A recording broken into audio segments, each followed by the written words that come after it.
let me just close with 5 basic principles of economic growth.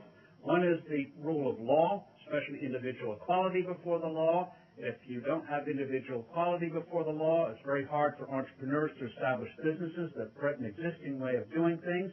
It also involves property rights. Now, next to monetary policy, there's no more boring subject than property rights. If you're ever on an airplane and coach in the middle seat and you want a little bit of elbow room, there are 2 subjects to bring up that will guarantee you get elbow room. One is property rights, the other is monetary policy.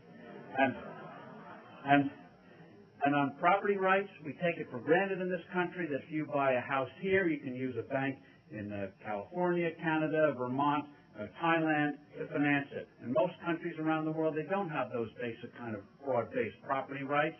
And remember, in this country, the biggest source of financing for new businesses is not banks, it's not Wall Street, it's not venture capitalists, it is mortgages. Right now, in bad odor right now, the people taking second mortgages, increasing their first mortgage to get the money to help start up a new business.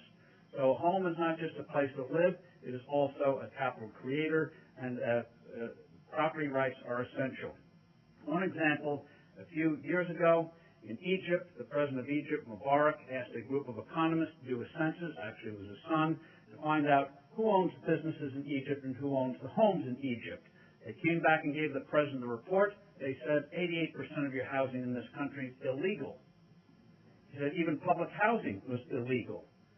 And the president said, what do you mean public housing illegal? We built the houses in Astor City. But they then showed him a picture and said, Mr. President, when you built those, they were 2 stories tall. They're now 4 stories tall, 6 stories tall.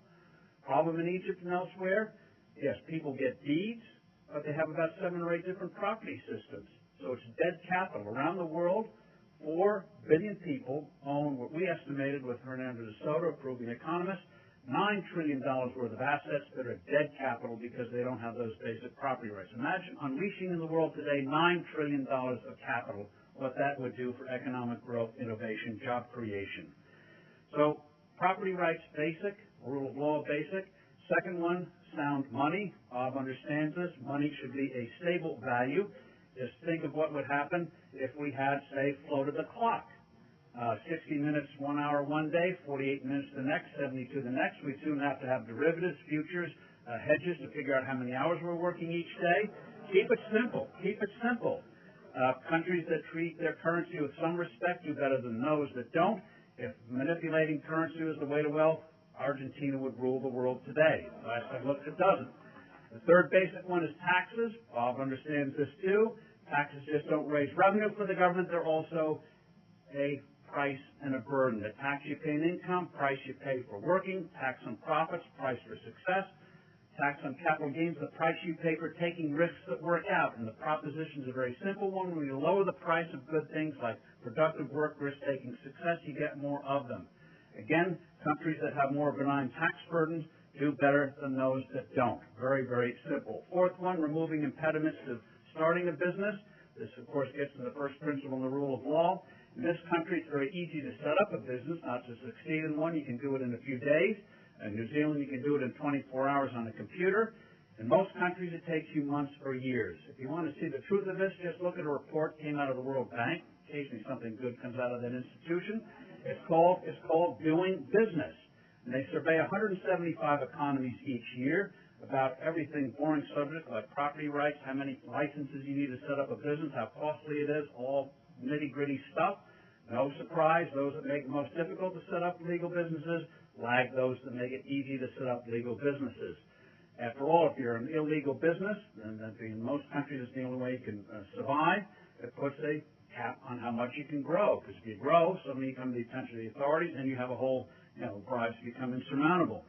So removing barriers to setting up business. Finally, one, removing barriers to doing business, whether they're internal cartels, restrictions. Oklahoma, for example, it is illegal to sell a coffin in Oklahoma unless you're a certified embalmist. You know how to dissect a body. What that has to do with selling a piece of lumber or whatever you put a body in, I don't know, but so no surprise, it costs several $1,000s more than a neighboring state where you allow more competition. So internal cartels and, of course, trade barriers, whether it's manipulating exchange rates, whether it's tariffs or so-called regulations.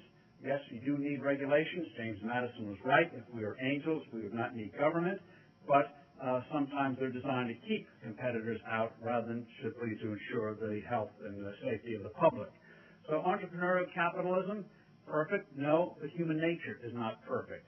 But it is, so far, the best system out there that allows people to realize their internal talents, allows progress to take place, and allows us to enjoy more and more on this good earth. Thank you very much.